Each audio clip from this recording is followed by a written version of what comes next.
Sudah.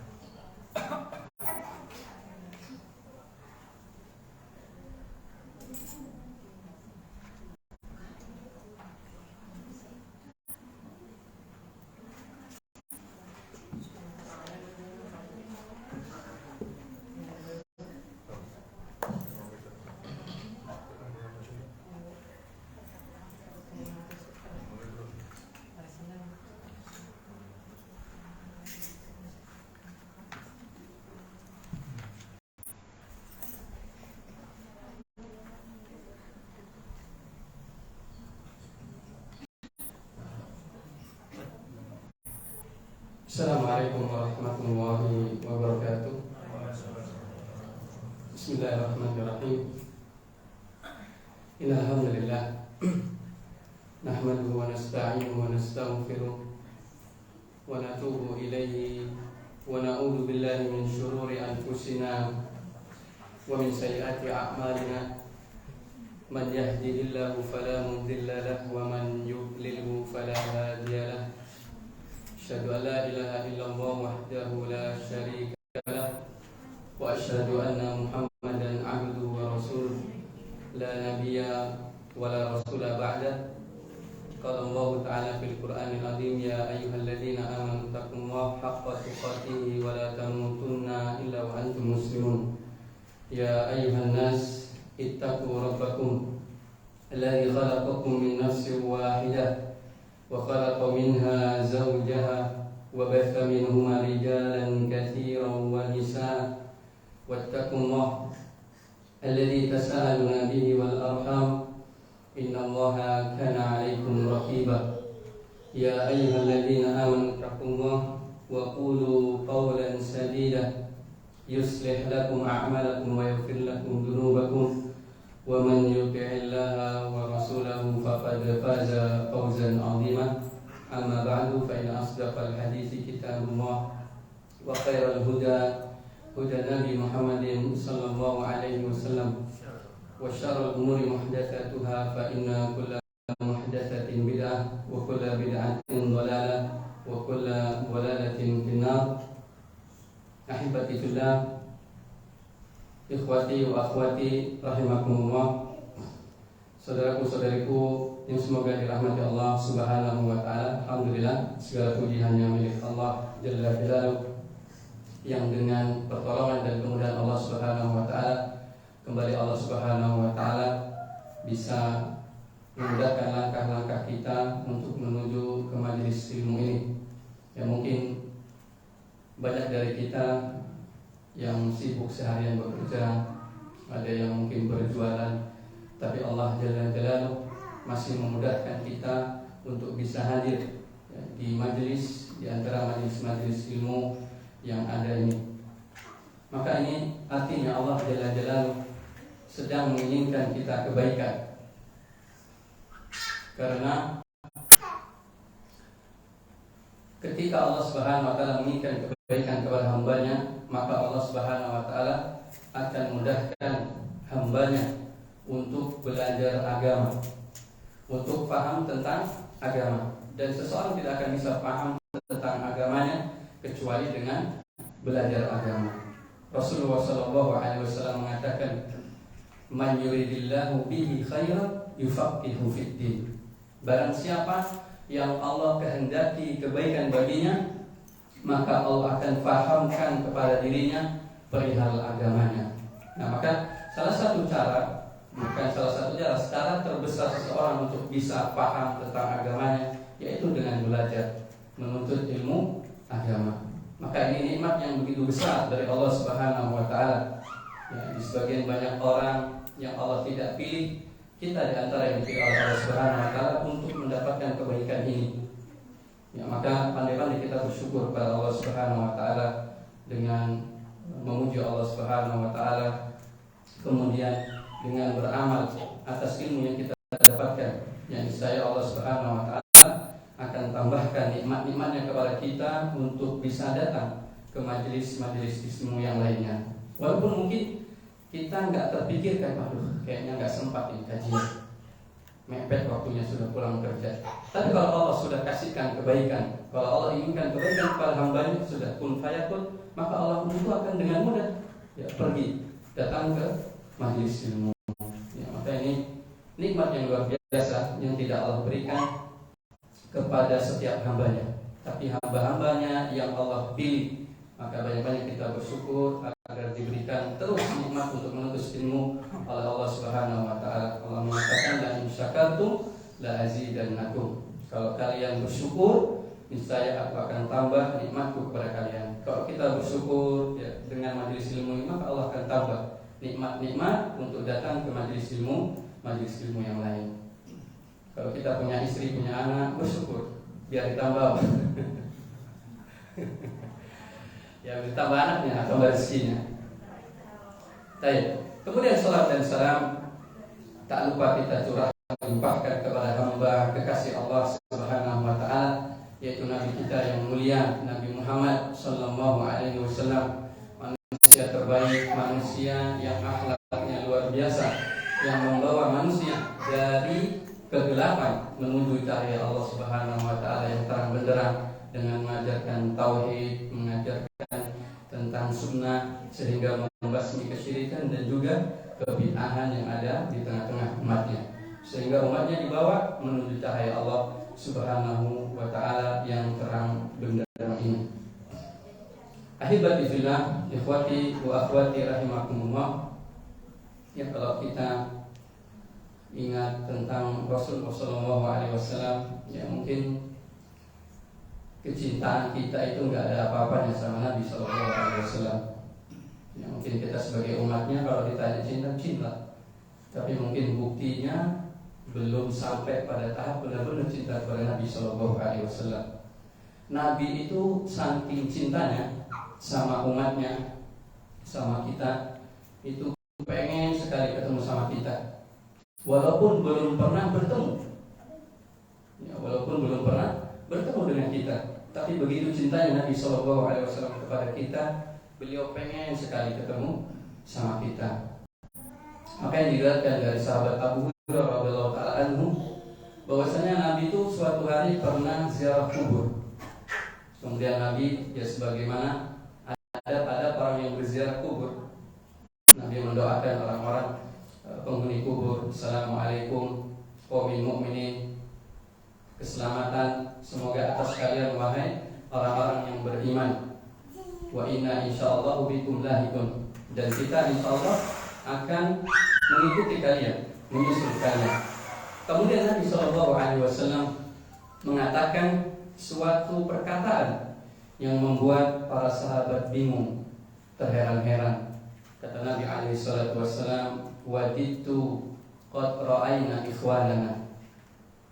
Wahai para sahabatku, sungguh aku tuh pengen ketemu sama umatku, pengen ketemu sama saudara-saudaraku. Nah, ketika sahabat yang mendengar ini, mereka kaget, heran. Kok bisa Nabi ngomong gitu? Memangnya kita ini bukan saudaranya? Maka kemudian para sahabat bertanya, awalasna ikhwanaka ya Rasulullah? Ya Rasulullah, bukankah kami ini saudara-saudaramu? Kemudian kata Nabi SAW, antum ashabi, kalau kalian ini sahabat-sahabatku, wa ikhwanuna alladhi lam ya'tu ba'd, sedangkan saudara-saudara kita, mereka belum pernah bertemu dengan kita, mereka belum datang saat ini. Berarti beliau ingin sekali ketemu dengan umatnya. Ya, ini menunjukkan cintanya Nabi SAW yang luar biasa kepada kita selaku umat beliau SAW. Di saat kita ya banyak lupa mendoakan beliau SAW, paling tidak doa setelah adzan. Di situ kita meminta kepada Allah Subhanahu wa taala untuk Nabi SAW tentang kedudukan yang mulia kelak pada hari kiamat. Dan kita kalau dengar adzan, jawab adzan. Setelah itu baca doa Allahumma rabb hadhihi da'wati tamah, atau sebelumnya sholawat, kemudian membaca doa Allahumma rabb hadhihi da'wati tamah wassalatil qadimah ati Muhammadan wasilah wal fadilah wa ba'athu maqaman mahmudan alladhi wa'ata. Di situ kita minta sama Allah Jalla Jalaluhu untuk Nabi SAW agar beliau telah dibangkitkan pada kiamat mendapatkan tempat yang terpuji, kedudukan yang mulia.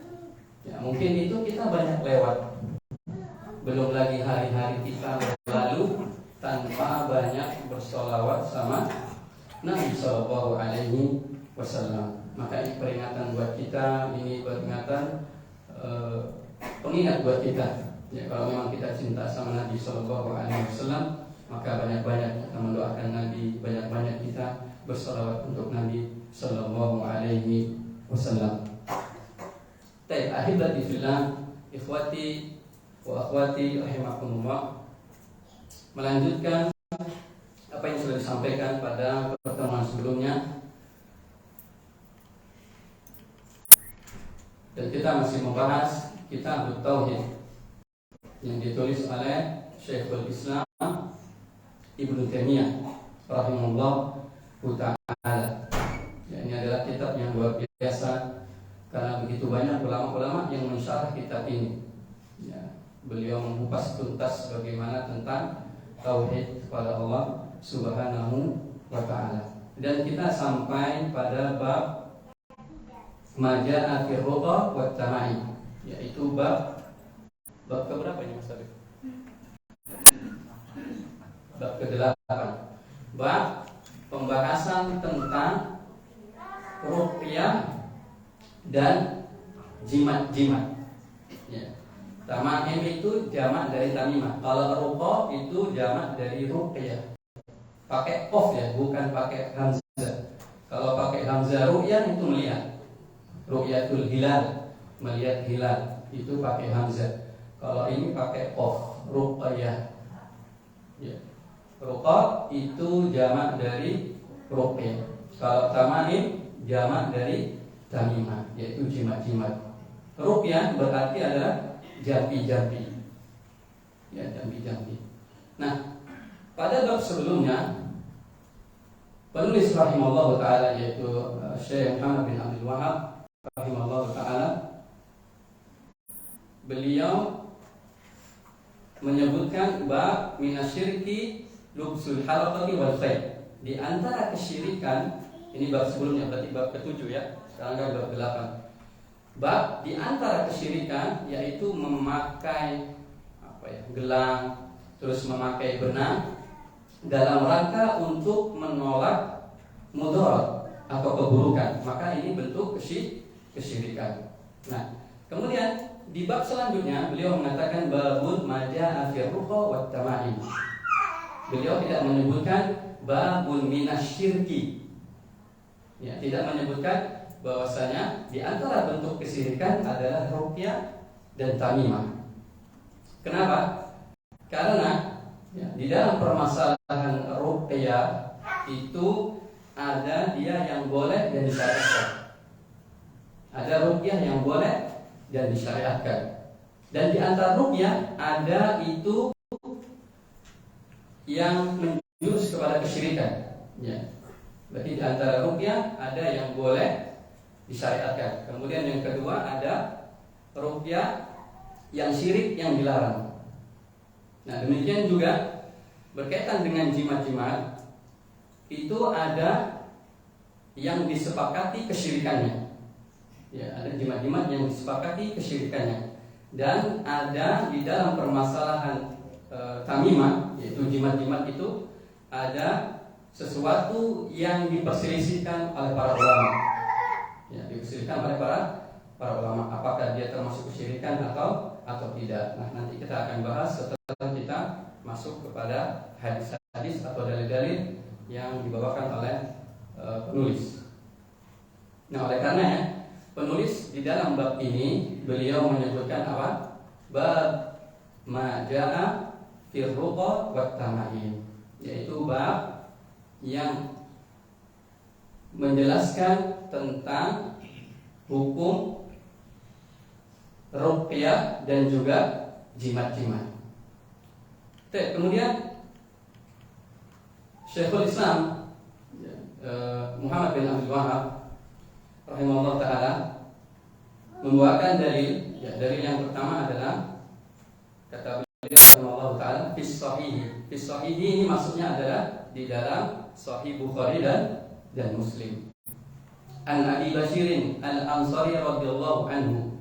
Nah, Abu Bashir ini namanya diperselisihkan oleh para ulama, akan tetapi banyak menyebutkan bahwasanya beliau bernama Qais bin Ubaid. Ya, Abu Bashir Al-Ansari ini banyak diperselisihkan namanya. Tidak ada yang sahih tentang namanya, akan tetapi banyak ulama menyebutkan namanya itu Qais bin Ubaid. Ya, Qais bin Ubaid. Dan beliau diperselisihkan tentang dari kabilah mana. Ada yang mengatakan Abu Bashir Al-Ansari Al-Harithi, ya, dari Bani Harith. Ada juga yang mengatakan Al-Ansari As-Sa'idi. Kemudian ada yang mengatakan Al-Ansari Al-Mazini. Ya, berarti diperselisihkan tentang kabilahnya dari mana. Intinya beliau adalah dari kaum Ansor. Ya, Al-Ansari. Beliau adalah kaum Ansor. Akan tetapi tentang namanya hanya disebutkan namanya itu Qais bin Ubaid. Ya, akan tetapi Al-Imam Ibnu Abdul Bar beliau mengatakan la yuqafu lahu ala ismin sahih. Akan tetapi tidak ada namanya itu tidak ada yang sahih gitu. Berarti masih diperselisihkan. Akan tetapi para ulama banyak kalau menyebutkan Abu Bashir Al-Ansari ini adalah Qais bin Ubaid. Kemudian sahabat Abu Bashir Al-Ansari, ya, beliau menceritakan annahu kana ma'a Rasulillah sallallahu alaihi wasallam fi ba'di asfarihi. Nah, beliau pernah suatu hari, ya, bersama Rasulullah sallallahu alaihi wasallam di dalam safar. Jadi pernah suatu hari bersafar bersama Rasulullah dan juga rombongan para sahabat. Fa'arsala rasulan. Ya, fa'arsala rasulan maksudnya adalah Rasulullah mengutus seseorang. Ya, disebutkan oleh para ulama, ya, sebagian mereka menyebutkan bahwasanya yang diutus Nabi sallallahu alaihi wasallam ini adalah Zaid bin Haritha. Ya, Zaid bin Haritha, yaitu orang yang sangat dicintai oleh Nabi sallallahu alaihi wasallam. Nah, kemudian untuk apa Rasulullah SAW mengutus Zaid bin Haritha ini? Ya, beliau memerintahkan, kata Nabi alaihi wasallam, an la yabqiyanna fi raqabatin ba'irin kiladatan min watarin au kiladatan illa quti'at. Nabi memerintahkan bahwasanya tidak boleh ada kalung yang masih menempel di leher unta. Ya, namanya itu apa? Kilada min watarin. Nah, kilada itu sesuatu yang dikalungkan di leher. Ya, di leher kendaraan seperti onta. Kalau zaman dulu kan onta, kemudian kuda atau himar atau keledai. Nah, maka sesuatu yang dikalungkan di leher-leher binatang tersebut, nah itu adalah kilada. Kemudian watarin itu adalah kalau sekarang kan busur itu sudah nggak pakai ini. Kalau zaman dulu kan belum ada benang, belum ada senar. Jadi mereka pakai apa? Dari kayu biasanya. Dari kayu apa? Ya, di kulit kayu itu. Nah, itu dipakai buat mereka buat sebagai tali busur. Nah, watarin itu salah satu di antara tali-tali busur itu. Ya, biasanya yang sudah nggak terpakai, maka mereka pakai. Jadi orang-orang jahiliyah dulu itu biasa mereka menggunakan tali-tali busur ini digantungkan di leher kendaraan mereka. Tujuannya untuk apa? Ya, untuk bisa menolak mara bahaya.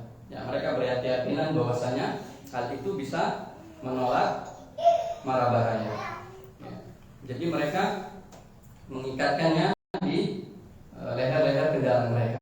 Ya, bisa onta, bisa kuda ataupun keledai zaman dahulu. Nah, ikhwati fillah rahimakumullah.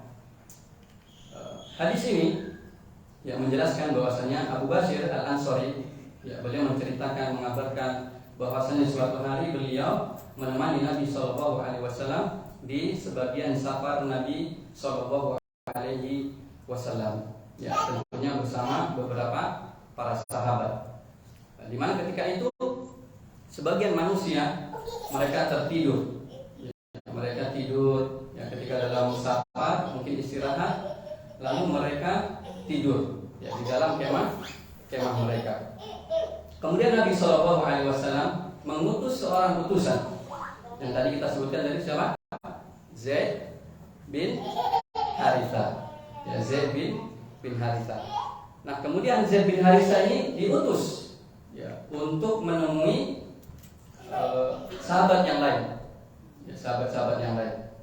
Maka kemudian disuruhlah jika ada kalung-kalung yang masih menempel, ya, masih terpasang di kendaraan-kendaraan mereka, maka harus dipotong, ya, harus dihilangkan. Ya, karena orang-orang jahiliyah dahulu seperti itu, mereka meyakini dengan begitu, ya, ketika kendaraan mereka serta itu diikat dengan kalung yang terbuat dari tali busur tadi, maka itu bisa mencegah adanya keburukan, ya, kemudaratan.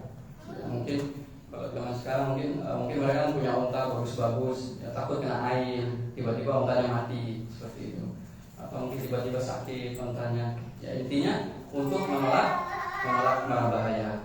Ya, maka ini disuruh oleh utusan tadi untuk memotong. Ya, disuruh utusan tadi untuk memotong. Kemudian Al-Fatihah rahimahumullah, apa hubungan, ya, hadis ini dengan bab dan juga tentang tauhid? Ya, apa hubungan hadis ini dengan bab dan juga dengan tauhid? Maka hadis ini, ya, menunjukkan haramnya menggantungkan sesuatu dengan keyakinan untuk menolak mara bahaya, ya, apapun itu. Ya, nanti kita akan sebutkan di hadis yang kedua apa saja yang digantungkan. Kalau zaman dahulu kan yang seperti ini, namanya itu qiladatan min watarin, yaitu sebuah kalung yang terbuat dari tali busur. Ini zaman dulu, ya, zaman dahulu. Kalau zaman sekarang orang sudah dengan perkembangan zaman, ya, kesyirikan itu semakin berkembang juga, nggak terasa, ya, nggak terasa. Bahkan mungkin dibawa ke rumah itu nggak terasa kalau dia membawa kesyirikan. Nah, jadi hadis ini menunjukkan atas keharaman segala sesuatu yang digantungkan di atas kendaraan, ya, dengan keyakinan bisa menolak mara bahaya atau keburukan. Nah, seperti contohnya yang dilakukan oleh orang-orang jahiliyah tadi.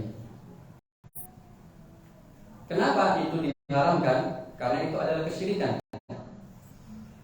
Ya, karena mendatangkan manfaat dan menolak kesyirikan, menolak keburukan, itu adalah di antara kekhususan bagi Allah Subhanahu wa Ta'ala. Ya, hanya Allah Subhanahu wa Ta'ala yang mampu untuk mendatangkan manfaat dan menolak keburukan dari seseorang. Nah, akan tetapi orang-orang jahiliyah tadi, mereka malah menggantungkan sesuatu kepada benda dengan keyakinan benda tersebut bisa menolak mara bahaya atau keburukan. Nah, maka ini diharamkan di dalam agama Islam. Karena ini termasuk perbuatan syirik. Meyakini ada selain Allah Subhanahu wa Ta'ala yang mampu untuk mendatangkan kebaikan dan juga menolak keburukan. Ikhwatifillah rahimakumullah. Itu hadis atau dalil yang pertama yang dibawakan oleh Syekh Muhammad bin Abdul Wahhab rahimahullah ta'ala di dalam bab pembahasan tentang ruqyah dan juga jimat-jimat. Kemudian beliau mengatakan di dalam hadis yang kedua. An Ibnu Mas'ud radhiyallahu anhu qala sami'tu Rasulullah sallallahu alaihi wasallam yaqulu innar ruqa wat tamaima wat tiwalata syirkun. Ya, rawahu Ahmad wa Abu Dawud. Hadis yang kedua diriwayatkan dari salah seorang sahabat yang mulia, yaitu Abdullah ibnu Mas'ud. Ya, Ibnu Mas'ud radhiyallahu taala anhu, nama beliau adalah Abdurrahman. Kunyah beliau adalah Abu Abdurrahman. Namanya adalah Abdullah ibnu Mas'ud. Ya, Abdullah ibnu Mas'ud bin Ghafil al-Hudhali. Ya, bin Ghafil al-Hudhali. Kunyahnya adalah Abu Abdurrahman. Ya, kunyahnya adalah Abu Abdurrahman. Nah, beliau termasuk sahabat yang sangat mulia. Ya, di antara keistimewaan beliau adalah salah satu di antara sahabat-sahabat Nabi Shallallahu Alaihi Wasallam yang pertama-tama masuk Islam. Ya, beliau termasuk minas sabiqin al-awwalin. Ya, termasuk, ya, berarti merasakan bagaimana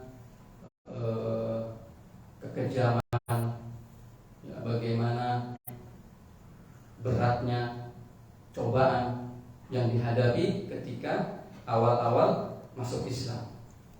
Ya, luar biasa. Salah satu di antaranya adalah Khabbab bin al-Aras. Ya, Khabbab bin al-Aras itu termasuk sahabat yang pertama-tama masuk Islam. Beliau adalah budak. Maka sebagaimana dengan Abdullah bin Mas'ud yang merasakan bagaimana kekejaman orang-orang kafir Quraisy. Ya, Khabbab itu luar biasa gitu. Kalau nggak teguh hatinya, imannya, dia bisa kufur, murtad dari agama Islam. Beliau sering disiksa radhiyallahu taala anhu oleh majikannya. Jadi Khabbab bin al-Aras ini seorang budak. Gak tahu, kayaknya pernah ceritakan di sini. Khabbab bin al-Aras itu budak. Ketika tahu, ya, majikannya si Khabbab bin al-Aras masuk Islam, maka sering disiksa. Disiksanya enggak ringan. Sering disetrika pakai besi panas. Khabbab bin al-Aras. Makanya suatu hari dia datang kepada Nabi Shallallahu Alaihi Wasallam mengadukan bagaimana beratnya memegang agama Allah Subhanahu wa Ta'ala. Dia mengatakan, ya Rasulullah, sudah enggak kuat mungkin. Kan, tapi lihat bagaimana pengajaran Nabi Shallallahu Alaihi Wasallam yang memberikan semangat, memberikan kabar gembira kepada para sahabat yang mungkin sudah merasa di bawah titik penghabisan sudah gitu. Kalau nggak kuat, ya mungkin bisa murtad, balik lagi ke agama nenek moyangnya. Tetapi beliau Shallallahu Alaihi Wasallam memberikan kabar gembira, ya, bahwasanya engkau ini belum seberapanya, ya Khabbab. Zaman dahulu ada yang lebih parah daripada engkau disiksanya untuk memegang agama Islam. Ya, ada orang yang disuruh balik badan tengkurap, kemudian digaruk pakai besi, sisir besi. Ya, digaruk pakai sisir besi. Diceritakan itu kepada Khabbab ibnu al-Aras. Bukan sampai di situ, habis digaruk badannya, kepalanya digergaji. Kepalanya digergaji. Maka di situ, ya, Khabbab bin al-Aras, ya, tetap berteguh, ya, untuk memegang agama Islam. Karena ini agama yang akan membawa keselamatan di dunia, bahkan untuk di akhirat. Nah, kembali kita ke Abdullah bin Mas'ud tadi, ya, beliau termasuk di antara sahabiqul awwal, ya, di antara para sahabat yang pertama-tama masuk Islam. Nah, beliau masuk Islam itu diperselisihkan oleh para ulama bahwasanya ada yang mengatakan beliau ini orang ke-6 yang masuk Islam. Ada juga yang mengatakan beliau ini orang ke-20 sekian yang masuk Islam. Akan tetapi kalau melihat bagaimana, ya, sejarah beliau itu ikut hijrah ke Habasyah 2 kali. Ya, ikut hijrah ke Habasyah sebanyak dua kali. Kita sudah pernah sebutkan waktu itu kajian tentang agar hijrahnya tidak salah langkah. Nah, di situ ketika hijrah pertama hanya beberapa belas orang. Nah, kalau seandainya Abdullah bin Mas'ud ini orang yang ke-20, maka tidak tepat. Maka yang lebih mendekati, yaitu yang mengatakan bahwasanya Abdullah bin Mas'ud adalah sahabat yang keenam yang masuk Islam. Karena kan hijrah yang pertama ke Habasyah itu ya sekitar 13 orang kalau nggak salah, atau berapa ya sekarang 12-an segitu. Nah, maka ini sesuai dengan kondisi beliau, status beliau, kalau beliau adalah orang yang keenam yang masuk Islam pertama-tama. Nah, kemudian jamaah rahimakumullah, di antara keutamaan beliau adalah beliau orang yang dikenal dengan sifat amanahnya sebelum masuk Islam. Ya, jadi dahulu Abdullah bin Mas'ud ini seorang penggembala kambing, ya, seorang penggembala kambing, punya salah seorang kepala kafir Quraisy yang bernama Uqbah bin Mu'aid.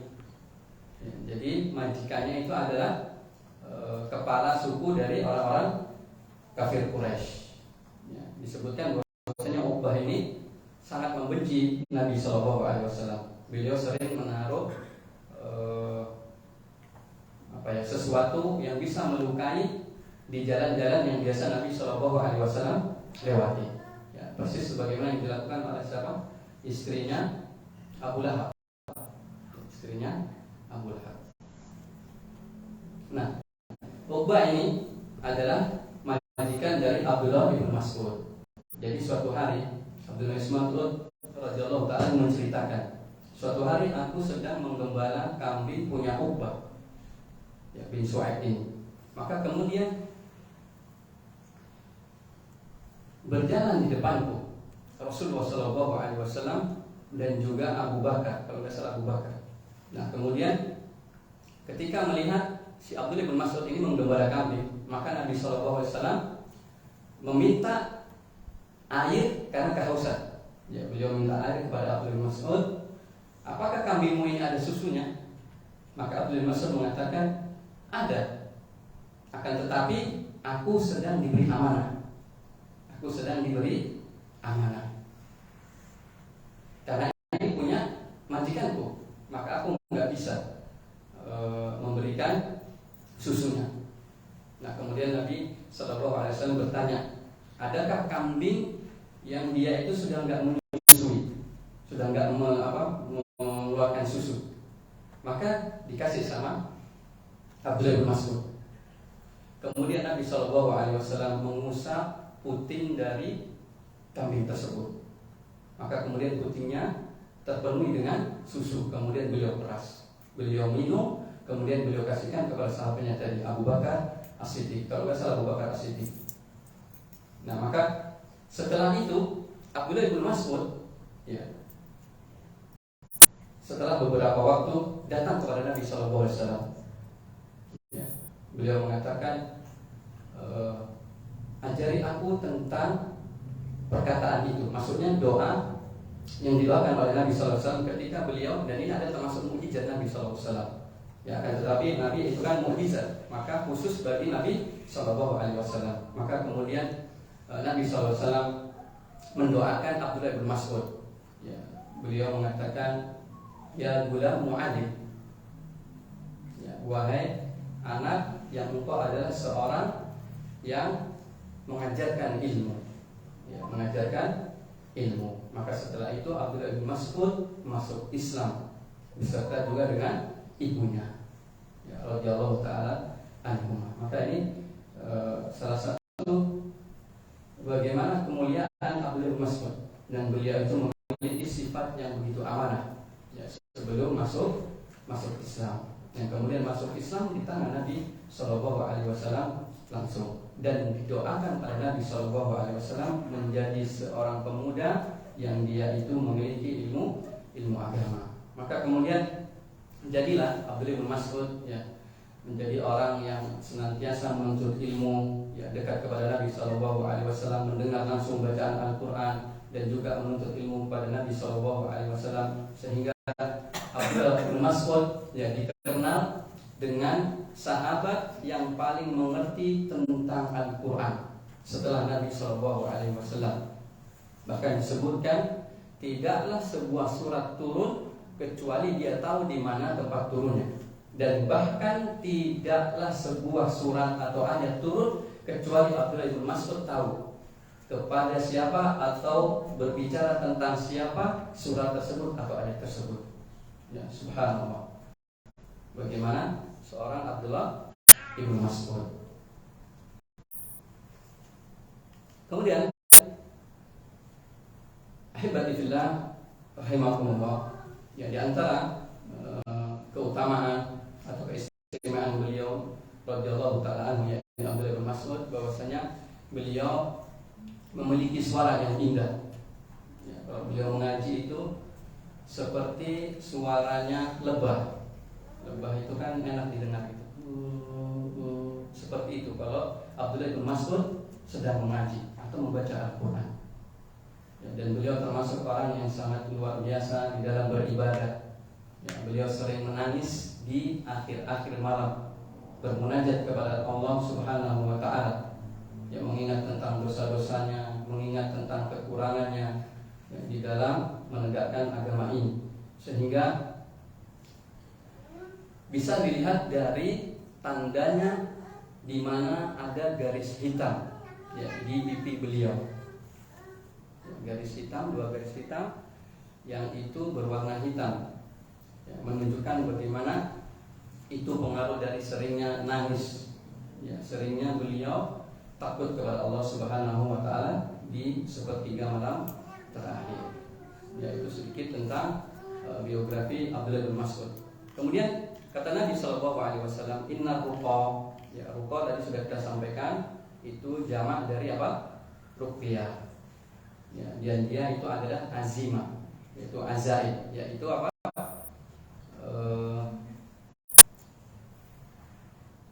Mantra-mantra, ya, mantra-mantra yang dibacakan, ya, berupa doa atau lafaz-lafaz yang dia itu diucapkan atau dibacakan. Ya, kemudian seseorang setelah itu meniupkan, ya, meniupkan di bacaan tersebut. Maka di antara ruqyah itu tadi kita sebutkan di awal bahwasanya ada ruqyah yang boleh, yang disyariatkan, dan ada ruqyah yang dia itu syirik, dilarang di dalam agama Islam. Nah, adapun bolehnya, ya, ruqyah sebagaimana ini datang dari Nabi Shallallahu Alaihi Wasallam, bahwasanya Nabi Shallallahu Alaihi Wasallam pernah meruqyah dirinya sendiri, ya, dan bahkan Nabi diruqyah oleh Jibril alaihissalam. Ya kan, Nabi kan pernah disihir oleh salah seorang Yahudi yang bernama, kalau nggak salah, Labid bin Al-Asam. Ya, Labid bin Al-Asam. Dia ini seorang Yahudi, seorang penyihir Yahudi. Kemudian dia menyihir Nabi Shallallahu Alaihi Wasallam, sehingga di antara pengaruh dari sihir, ya, yang dikirim oleh Labid bin Al-Asam ini, Nabi ini seakan-akan melakukan sesuatu, padahal beliau nggak melakukan. Nabi seakan-akan melakukan sesuatu padahal Nabi tidak melakukan. Nah, kemudian makanya turunlah ayat ta'awudz, yaitu, ya, ta'awudzain, yaitu Al-Falaq dan An-Nas. Nah, itulah sebab turunnya, di mana Nabi SAW disihir oleh salah seorang Yahudi bernama Labid bin Al-Asam. Kemudian ikhwan fillah rahimakumullah, demikian juga, ya, Aisyah pernah meruqyah Nabi Shallallahu Alaihi Wasallam. Ya, ini di dalam hadis Sahih Bukhari. Ya, maka bab yang datang ini, ya, atau dalil yang datang ini adalah menjelaskan bagaimana hukum dari ruqyah, kemudian hukum dari tamimah, jimat-jimat, dan juga tiwala. Ya, tiwala nanti kita sebutkan apa itu tiwala.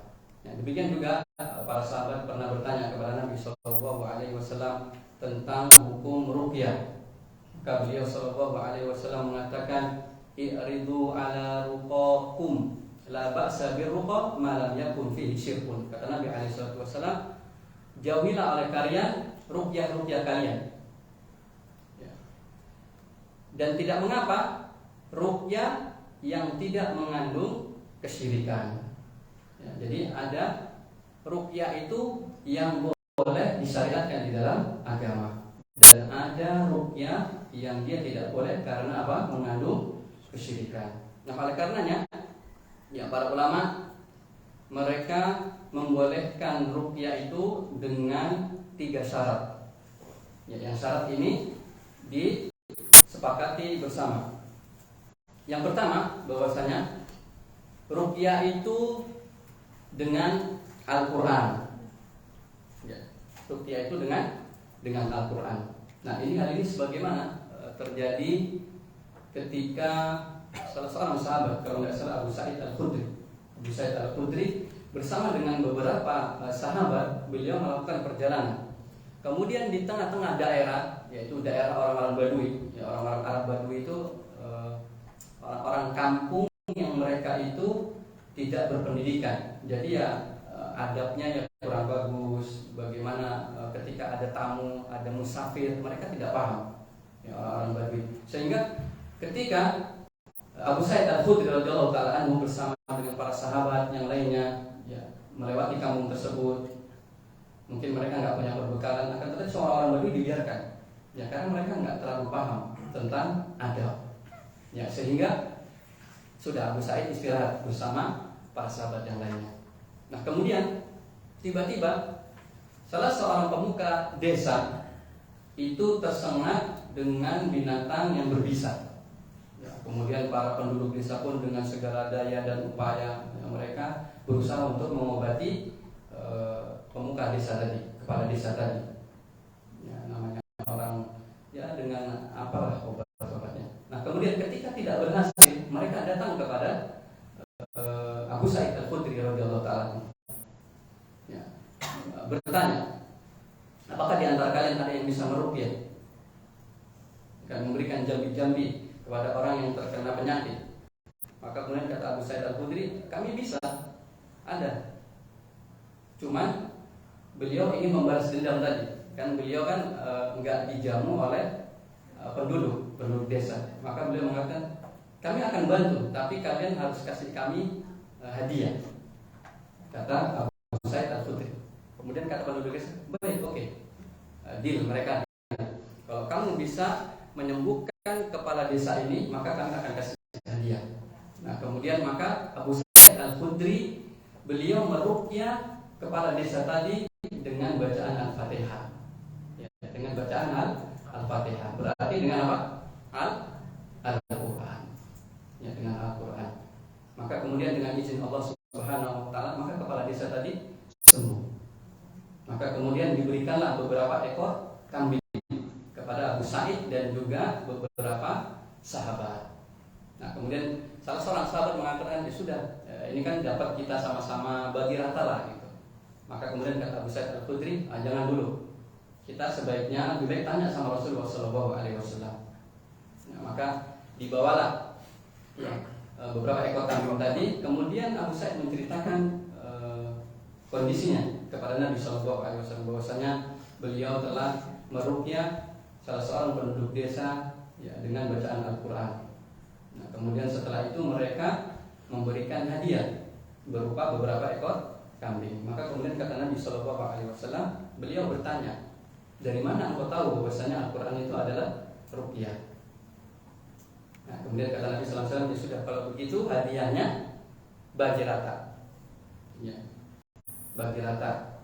Dan mungkin kalau kalian mau memberi aku, ya aku terima. Ya, kemudian maka dibagikan, kemudian diberikan kepada Nabi SAW. Nah, di sini dalilnya adalah bahwasanya ruqyah itu harus dengan Al-Quran, ya, dengan Al-Quran, atau dengan bacaan-bacaan yang datang dari sunnah-sunnah Nabi SAW. Ya, bacaan yang datang dari Nabi SAW tentang bagaimana meruqyah. Nah, maka ini ruqyah yang diperbolehkan, atau dengan nama-nama Allah Subhanahu Wa Taala, atau dengan sifat-sifatnya, misalkan ya Syafi, ya Aziz, ya Qawi, ya, dengan nama-nama Allah Subhanahu Wa Taala yang mulia, yang menunjukkan kita itu lemah, bahwasanya Allah Subhanahu Wa Taala yang maha kuasa, Allah yang maha agung, Allah yang maha mulia. Maka kita meruqyah dengan nama-nama Allah Subhanahu Wa Taala atau dengan sifat-sifatnya. Ya Allah yang memiliki kekuatan, Ya Allah yang memiliki kesembuhan. Nah, maka ruqyah dengan hal seperti ini itu disyaratkan, jadi diperbolehkan. Nah, kemudian syarat yang kedua kata para ulama adalah dengan bahasa Arab. Ya, dengan bahasa Arab kemudian diketahui maknanya. Ya, kalau dengan bahasa Arab tapi tidak diketahui dengan maknanya, maka tidak diperbolehkan. Makanya kan kadang kalau orangnya dukun, nah gitu kan jambi-jambinya kadang nggak jelas. Ya kadang pakai bahasa Arab juga nggak jelas gitu, bahasa Arabnya apa gitu kan. Nah ini tidak diketahui maknanya. Ya, bisa jadi mungkin yang tahu cuma siapa? Dukunnya. Ternyata maknanya meminta pertolongan, meminta perlindungan kepada siapa? Jin atau setan. Nah kita nggak tahu. Ya maka ini tidak diperbolehkan. Maka yang dibolehkan adalah dengan bahasa Arab yang dia itu diketahui maknanya. Ya, walaupun sebagian ulama berbeda pendapat. Bagaimana kalau seandainya dengan bahasa yang lain, tapi maknanya diketahui juga? Ya maka para ulama mengatakan ya lebih baik adalah dengan bahasa Arab. Ya, lebih baik dengan bahasa Arab. Kemudian yang ketiga, ya, syarat yang ketiga adalah ini adalah syarat yang mungkin syarat yang paling tinggi, yaitu meyakini bahwasanya ruqyah itu tidak dengan dirinya sendiri memberikan manfaat. Berarti orang yang meruqyah dia meyakini bukan sebab ruqyah ini ya, sehingga menyembuhkan seseorang. Dia tidak boleh meyakini itu. Ya, dia tidak boleh meyakini seperti itu. Akan tetapi dia meyakini bahwasanya manfaat keburukan itu karena takdir Allah Subhanahu wa taala. Ya, itu karena dari Allah Subhanahu wa taala. Maka kita bisa meruqyah diri sendiri. Ya, jangan kebiasaan minta ruqyah gitu. Ruqyah diri sendiri. Karena kan ada hadis yang mengatakan ada 70.000 golongan yang akan masuk ke dalam surga tanpa hisab, tanpa azab. Di antaranya orang yang tidak meminta ruqyah. Nah, ketika seseorang meminta ruqyah kepada orang lain, berarti dia menjadikan dirinya, menyebabkan dirinya tidak masuk ke dalam 70.000 golongan yang masuk surga tanpa hisab, tanpa azab. Berarti sebenarnya kita bisa meruqyah diri kita sendiri. Ya, ketika mungkin kita ada mendapat pengaruh buruk, mungkin kita sering malas beribadah, ini pengaruh buruk. Ya, kalau terus menerus dibiarkan bahaya. Ya, kita mungkin sudah berusaha untuk, tapi semakin kuat pengaruh buruknya. Maka sekali-sekali kita ruqyah ya, diri kita dengan Al-Quran atau dengan bacaan-bacaan yang datang dari Nabi Sallallahu Alaihi Wasallam. Nah ini ruqyah yang disyariatkan. Nah maka tidak ada ruqyah ya, yang diperbolehkan di dalam syariat ya sesuai dengan kesepakatan para ulama kecuali dengan 3 syarat ini. Yang pertama adalah dengan Al-Quran atau dengan sesuatu atau doa-doa yang datang dari Nabi Sallallahu Alaihi Wasallam. Kemudian yang ketiga dengan nama-nama Allah Subhanahu Wa Taala atau dengan sifat-sifatnya. Kemudian syarat yang kedua dengan bahasa Arab yang bisa dipahami maknanya. Kemudian yang ketiga, orang yang meruqyah dia meyakini bahwasanya bukan sebab ruqyah itu yang bisa memberikan manfaat. Akan tetapi dia meyakini bahwasanya manfaat dan hilangnya mudarat keburukan itu datang dari Allah Subhanahu wa taala. Itu adalah ketetapan dan takdir dari Allah Subhanahu wa taala. Kemudian ikhwati fillah rahimakumullah. Adapun ruqyah yang mengandung atau ruqyah yang diharamkan, yaitu berarti ruqyah yang syirik. Ya, ruqyah yang mengandung kesyirikan yang diharamkan di dalam agama Islam, yaitu adalah ketika seseorang ya, meminta perlindungan, meminta pertolongan dalam keadaan sempit, dalam keadaan lapang, kepada selain Allah Subhanahu wa taala. Atau mungkin dia meminta kepada Allah tapi dengan nama-nama syaitan. Dengan perantara nama-nama syaitan. Maka ini tidak diperbolehkan. Atau dia meyakini bahwasanya pengaruh yang didapatkan itu atas dari ruqyah yang dia baca, bukan datang dari Allah Subhanahu wa taala. Maka inilah yang diharamkan di dalam agama Islam, ruqyah yang diharamkan di dalam agama Islam. Sebagaimana sabda Nabi sallallahu alaihi wasallam, beliau mengatakan innar ruqa wat tamaim wat tiwala syirkun. Ya, sebagaimana dalil yang kedua ini dari pembahasan tentang ruqyah dan juga jimat-jimat dan tiwala. Kemudian ikhwan fillah rahimakumullah, adapun at-tamaim, tamaim tadi sudah disebutkan bahwasanya itu jamak dari tamimah, yaitu sesuatu yang digantungkan, sesuatu yang digantungkan. Baik digantungkan itu di leher, ya, di dada, atau di tangan, atau dimanapun dia digantungkan. Ya, kemudian dia meyakini bahwasanya hal tersebut bisa mendatangkan kebaikan dan menolak keburukan, nah maka itulah disebut jimat. Ya, disebut dengan jimat. Nah, kalau zaman dahulu itu orang-orang itu dari mutiara, ya, dipakaikan sama anak kecil. Kalau dulu di bangsa Arab dia pakai mutiara, kemudian disusun jadi gelang atau kalung, kemudian dipasangkan di leher atau di tangan anak kecil, ya, di tangan anak kecil. Nah, kalau zaman sekarang mungkin lebih modern, ya, ada mungkin di rumah, di kendaraan, di kendaraan, di pintu rumah biasanya kan ada itu, di toko. Ya, jadi sekarang nggak cuma sekedar di badan, tapi di mana saja. Ya, bahwasanya jimat-jimat ini digantungkan. Ya, maka ini adalah termasuk bentuk kesyirikan. Ya, karena dia meyakini bahwasanya mendatangkan manfaat dan menghilangkan mudarat dari benda-benda tadi, ya, dari benda tadi. Nah, kemudian kalau tamimah tadi kan disebutkan bahwasanya jimat-jimat itu ada yang dia itu syirik. Kemudian ada juga tamimah, jimat-jimat yang dipersiapkan oleh para ulama. Nah, jimat-jimat yang dia syirik, yang dilarang dalam agama adalah seseorang yang menggantungkan jimat-jimat dalam rangka untuk mendatangkan kebaikan dan keburukan. Ya, dia meyakini bahwa jimat tersebut yang bisa memberikan manfaat dan menolak mudarat.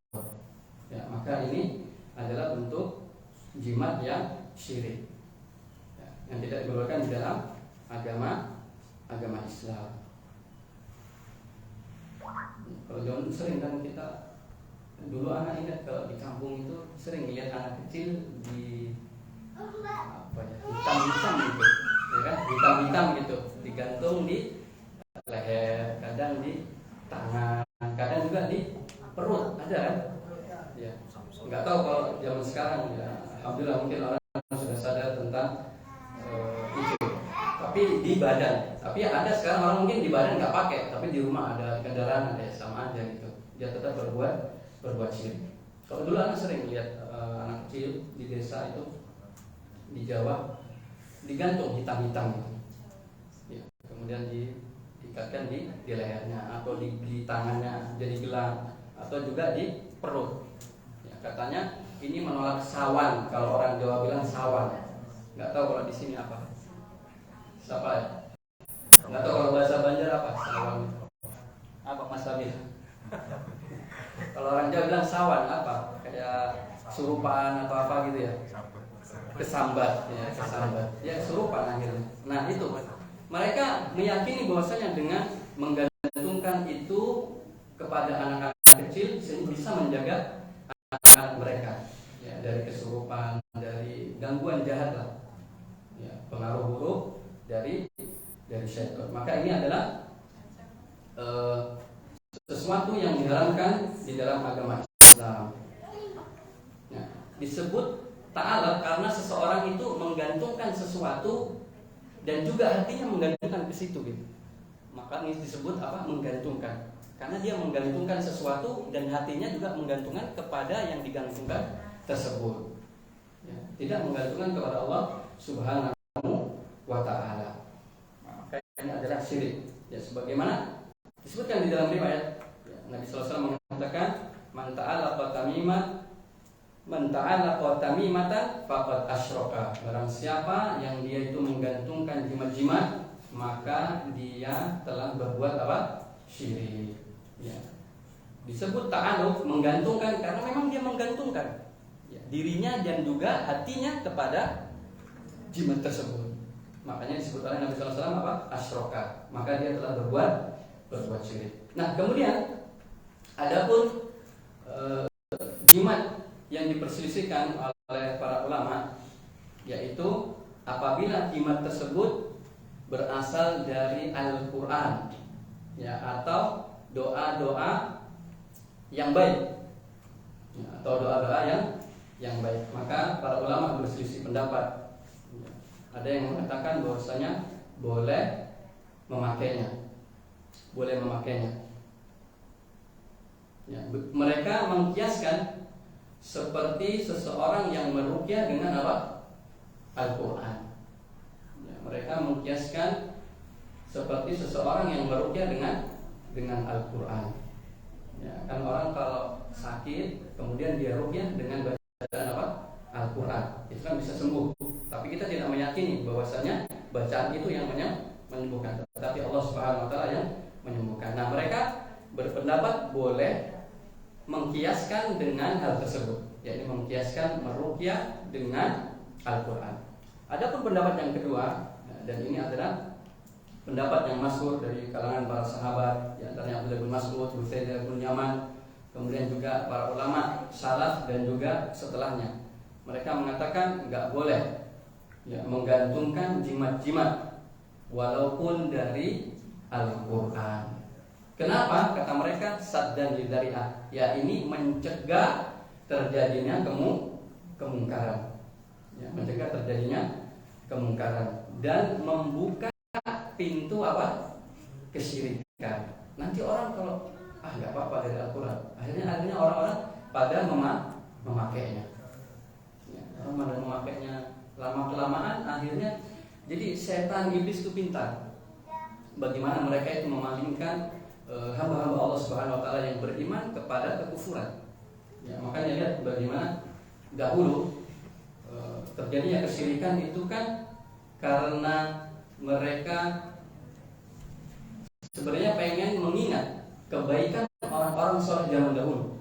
Ya kan di surat Nuh kalau nggak salah disebutkan ada 5 orang soleh, ya, yang begitu soleh taat kepada Allah Subhanahu wa taala. Ketika mereka meninggal dunia, ya, maka orang-orang ingin mengenang bagaimana ibadahnya, bagaimana kesolehannya. Akhirnya dibuatlah gambarnya, dibuatlah patungnya, kemudian ditaruh di tempat biasa mereka apa? Melakukan ibadah, ya, melakukan ketaatan kepada Allah Subhanahu wa taala. Nah, awalnya mungkin orang ingin mengingat tentang kesolehan mereka, ibadah mereka. Akan tetapi lama-kelamaan lihat bagaimana iblis, ya, setan memalingkan manusia dari keimanan kepada kekufuran. Akhirnya terbuka kesyirikan, akhirnya terjatuh kepada kesyirikan. Kan mereka ketika Nabi Nuh mengatakan wa qala Nuh, ketika agar menyuruh menjauh dari berhala-berhala ini, maka orang tersebut mengatakan tidak mau.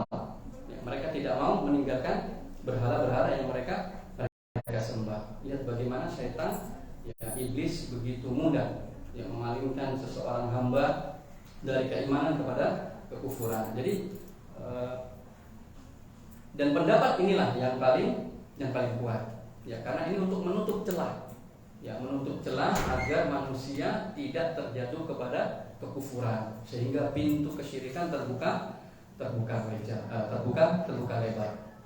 Ya, nanti orang dengan mudah enggak, ini cuma dari Al-Quran, saya pakai dari Al-Quran, akhirnya nanti terbuka ya, pintu keburukan, pintu kesyirikan terbuka lebar, sehingga ya khawatir, namanya manusia, imannya itu lemah ya, iman manusia itu lemah, gampang terbolak balik ya, maka inilah pendapat yang kuat di kalangan para ulama bahwasanya jimat-jimat meskipun dari Al-Quran atau doa-doa yang baik maka tidak diperbolehkan, ya haram ya, karena untuk menutup celah agar manusia tidak terjadi kepada kekufuran.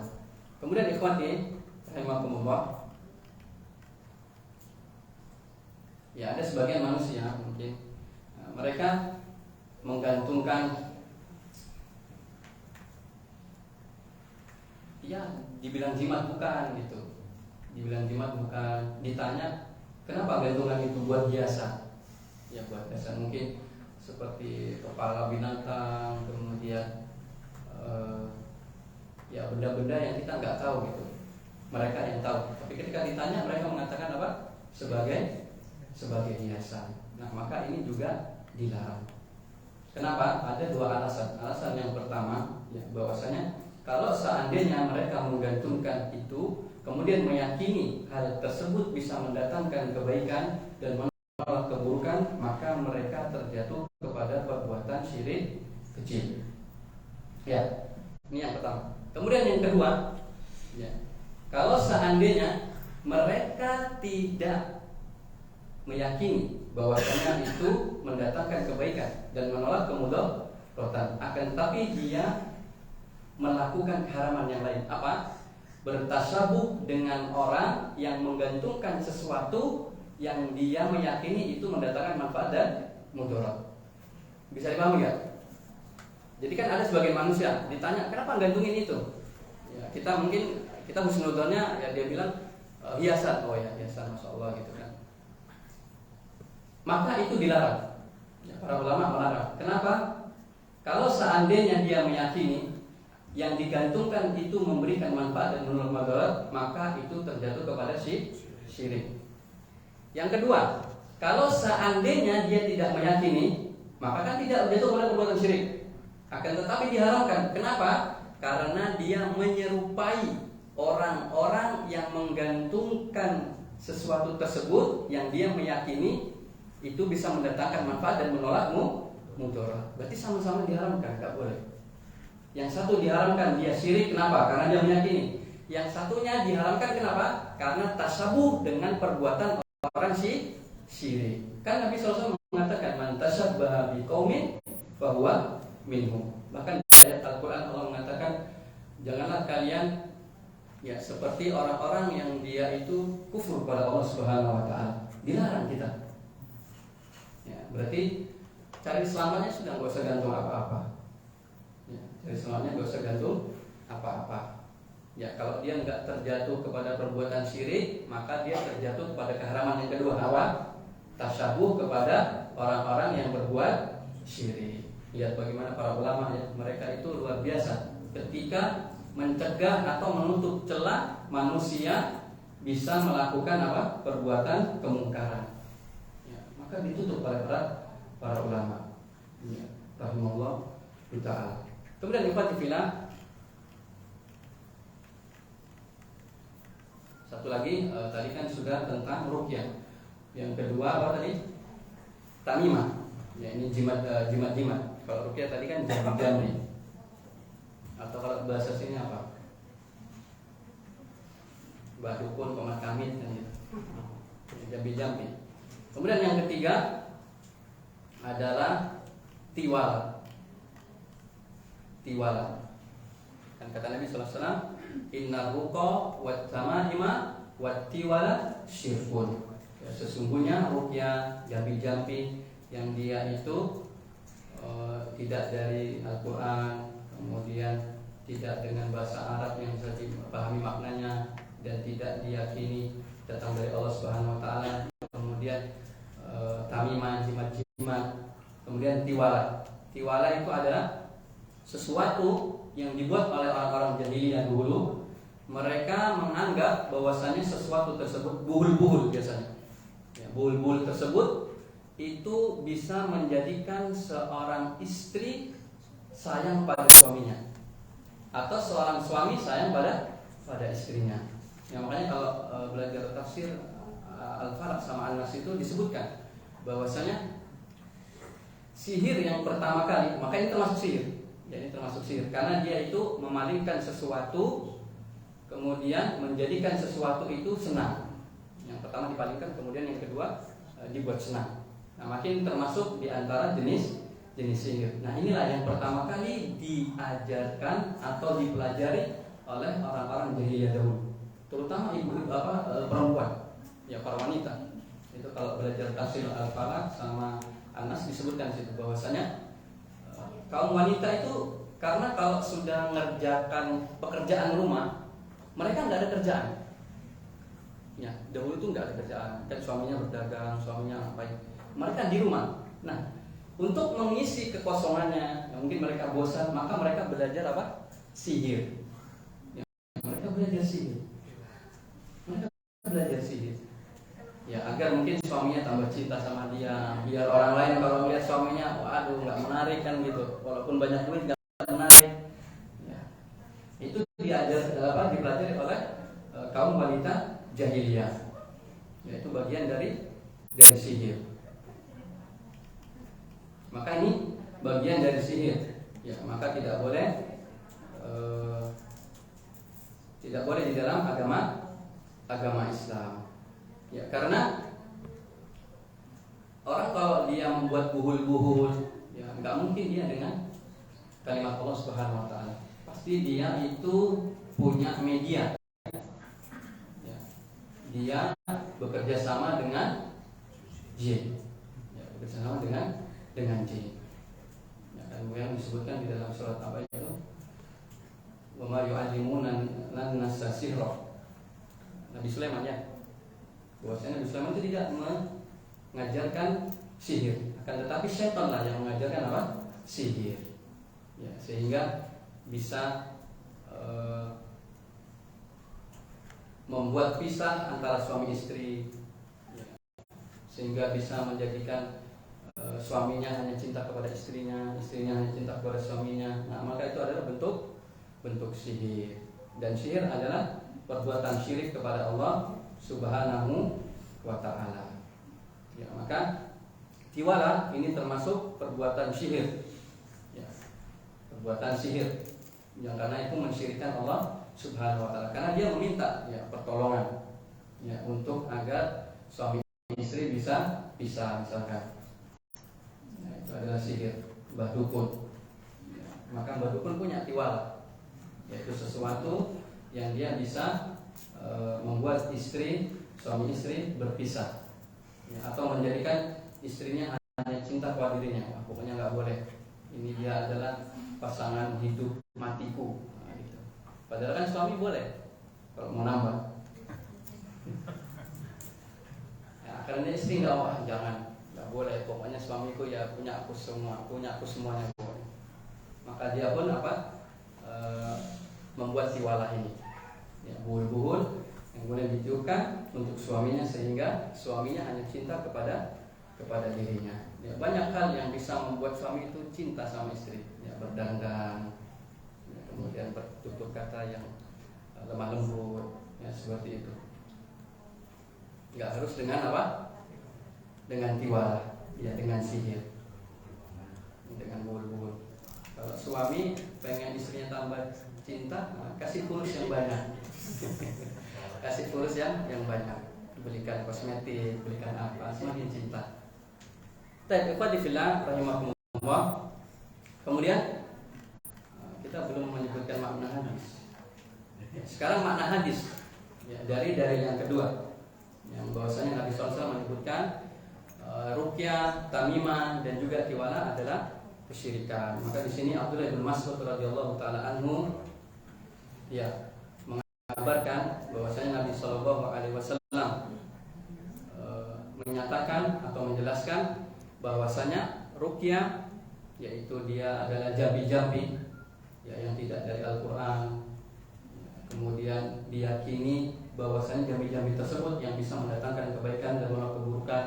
Kemudian tamimah ya, yang digantungkan ya, di mana saja, cuman untuk anak-anak atau untuk kendaraan di rumah dimanapun kalau dia digantungkan dan dia itu diyakini bisa mendatangkan kebaikan dan keburukan, maka dia adalah termasuk kesyirikan. Begitu juga tiwala yang dibuat untuk bisa menarik hati pasangannya ya, maka ini semuanya adalah bentuk kesyirikan kepada Allah Subhanahu wa ta'ala ya. Kemudian hubungan bab dengan hadis atau hubungan hadis dengan bab menunjukkan bahwasanya ruqyah yang tidak disyariatkan di dalam agama Islam, kemudian jimat-jimat dan juga tiwala itu semuanya adalah haram ya, diharamkan di dalam agama Islam. Kenapa? Karena termasuk amalan syirik ya, karena termasuk amalan syirik.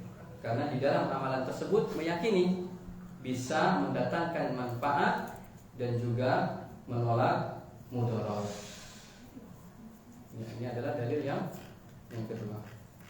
Cukup mas? Cukup. Pikirannya udah pada sore gitu ya.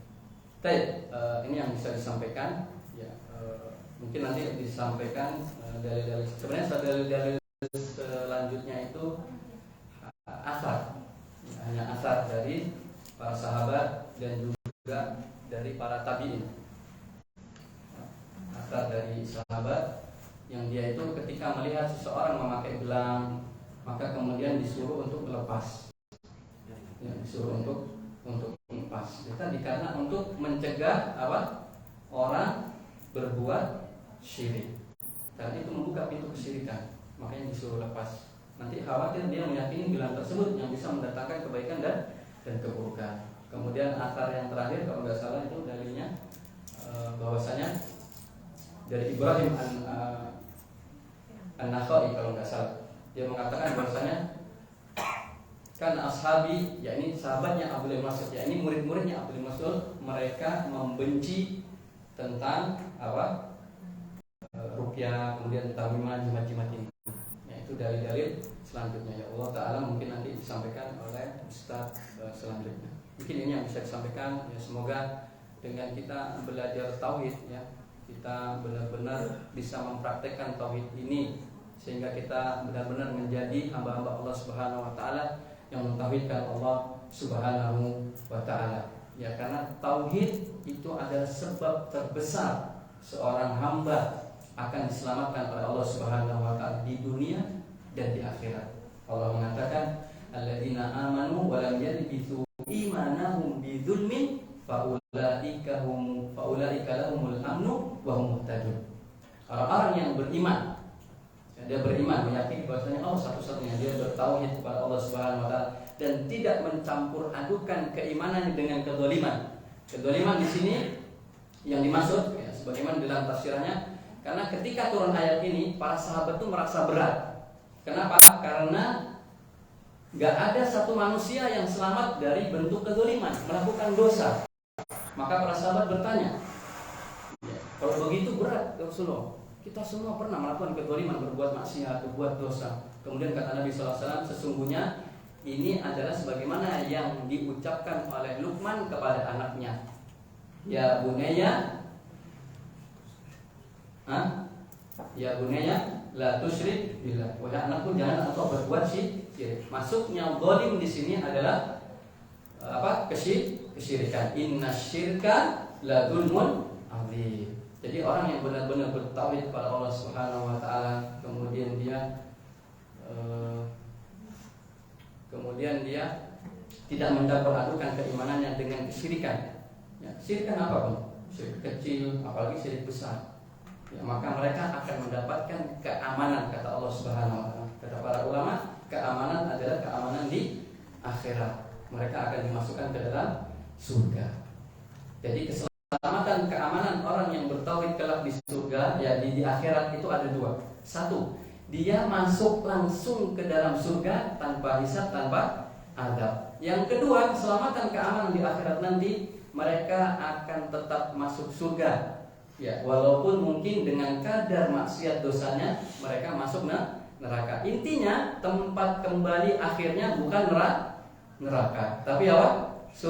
Surga. Sesuai dengan kadar dosa maksiat yang dia lakukan. Intinya orang bertauhid itu sudah nggak ada ruginya. Kemudian kata Allah Subhanahu wa taala, wa hum muhtadun, dan mereka orang-orang yang mendapatkan petunjuk di dunia untuk senantiasa melakukan kebaikan, yang bertauhid kepada Allah Subhanahu wa taala, menjauhi kemaksiatan, terus taat kepada Allah Subhanahu wa taala. Ini mungkin yang bisa disampaikan, semoga bermanfaat. Ya, ini pelajaran buat kita semuanya.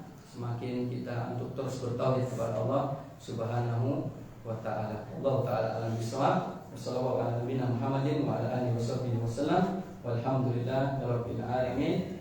Assalamualaikum warahmatullahi wabarakatuh.